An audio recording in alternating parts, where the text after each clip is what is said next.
Last Friday, President Obama took to the Brady press room to address the nation about the George Zimmerman trial and the death of Trayvon Martin. Now, I've been very quiet on this issue. I have talked about it on Twitter, but I haven't talked about it on our show, and I want to take this opportunity to talk about it now, and talk about the dialogue that we're having in this country about race and how important it is for our nation and for my children. Now, the part of the president's speech that sort of rang true to me was, for some people out there, they believe because we have an African American president, we are now in this post-racial society. I think the president made very clear to the world, and like I said this before, the president was not speaking to me. The president was speaking, he was explaining the plight of the African American male, man and boy to a larger audience, right? When he says, even as president of the United States, when I was just a senator, people would lock their doors when they saw me, when I crossed the street. I would be in an elevator, a woman would hold her purse. You would walk across and hear people locking their doors, holding their purse, crossing the street, doing wallet checks. This is nothing new. This is nothing new for the black man. All of us experience this. I can remember very vividly as a child, as we moved into our, we were upwardly mobile African Americans, I guess would be the right word. So we lived in the suburbs. My mom worked really hard to get us there as a nurse, and she would always say to us, "Be very careful of the police. When they stop you, keep your hands on the steering wheel. Don't do any sudden movements. Be yes, sir, no, sir. Yes, ma'am, no, ma'am." Even if you were stopped unjustly. And there were times, being that we lived in the suburbs and we drove moderately, our cars weren't Pentos, we got pulled over. I remember being pulled over in my community asking, "Where are you coming from? Where are you going?" On my way home from work. My brother was pulled over because he was an African American man driving a brand new Honda. And the cop said to him, quote, "Cars have been stolen." My brother's like, "Okay, and?" I bought mine. Moral of the story here was what the president is speaking about is something that happens, that is the experience of every black man, right? It is the same experience that our forefathers experienced in the Jim Crow South, when if you saw a white woman on the sidewalk, you would get off and let her pass. Or where if you went out at nighttime, there was a chance you might not come home and you might get lynched. This is the more subtle version of that type of racism.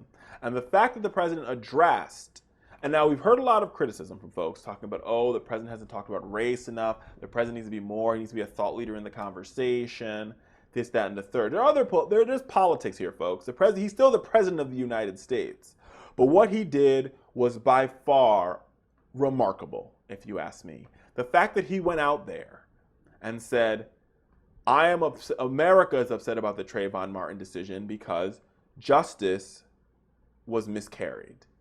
George Zimmerman shot and killed an African American boy who 35 years from now could have been Barack Obama, or 35 years ago could have been Barack Obama. Let that sink in for just a second. Trayvon Martin could have been the president of the United States on his way home from 7-Eleven with a bag of Skittles and an iced tea. This conversation about race and racial injustice it's a healthy conversation for our country to have. And beyond being healthy, it bothers me, America, that as a 26-year-old African American man in 2013, when there's more diversity than ever, and the civil rights movement is over, quote unquote, right? And we're living in this new era where you should be free to do what you want, and we've changed so much that if I bring an African American boy into this world as my son, I have to have the same conversation that my mother had with me almost 20 years ago. And the conversation that my father's father probably had with him 20 years before that. While our country continues to move forward and things continue to get better, are we moving backwards when it comes to race? I gotta tell you, I think we are. And how I know, I would say I know we are, but I think we are. And how I know we are is by how the conservative movement responded to the president. He went too far. How dare he have a conversation about race? This is not about race. This is about George Zimmerman and Trayvon Martin. Blah, blah, blah, blah, blah, blah, blah. The fact that you're uncomfortable with the president's speech speaks less about the president and more about you. Your low comfort level with race means there's probably some prejudice in your mind. There's probably some unconscious bias in your mind. And us as a nation, we have to do a better job at addressing our unconscious bias. Because that's what caused George Zimmerman to leave his vehicle ultimately. Because these punks always get away with it. These punks, referring to African American boys, always get away with committing crimes, quote unquote.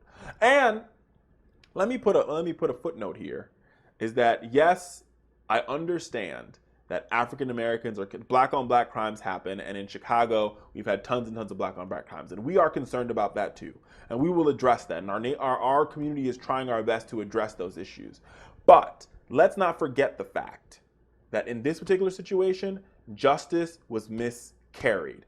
And I want to put this in the mind so you guys get it, right? Like, because I want people to understand the outrage by the African American community.